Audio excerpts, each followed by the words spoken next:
as we obviously are saturated with the lies concerning Israel, we have to encourage ourselves with this truth, don't we, this evening, that the Lord's name is at stake here, brothers and sisters.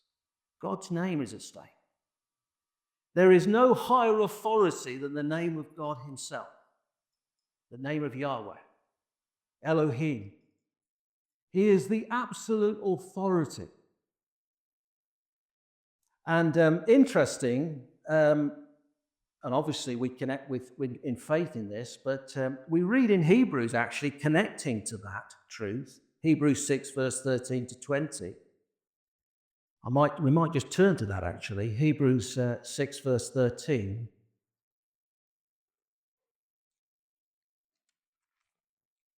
Concerning Abraham, incidentally. Here he is appearing in the New Testament.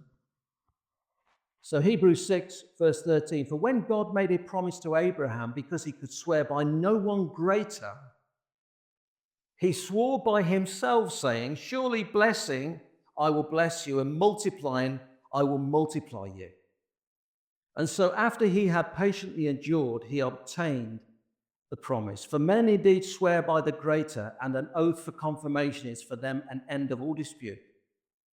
Thus God, determining to show more abundantly to the heirs of promise the immutability of his counsel, confirmed it by oath, that by two immutable things in which it is impossible for God to lie, we might have strong consolation who have fled for refuge to lay hold of the hope, there it is, that word hope again, set before us in the Lord.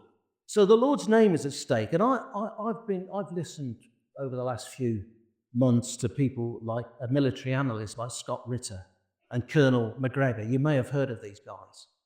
And in terms of the Ukraine war situation and Russia, I've been in agreement with them basically. I think, this is quite good because they're off centre. They're not saying what the media is telling us about the situation in Ukraine.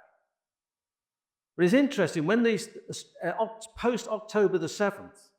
The whole scenario changed, and they immediately became anti-Israel, sort of overnight, and spewing out all the secular media lies, the media night lies that has been perpetrated against Israel. But I want to just encourage us that, look, let's not worry too much about this. The Lord's name is at stake, and the Lord has no higher authority than himself, and that's how he speaks concerning Israel.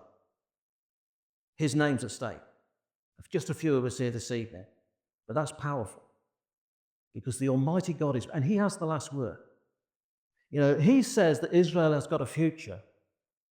And that flies in the face of all the media lies that are presented to us on the day, and getting increasingly so on a daily basis. Our God is faithful.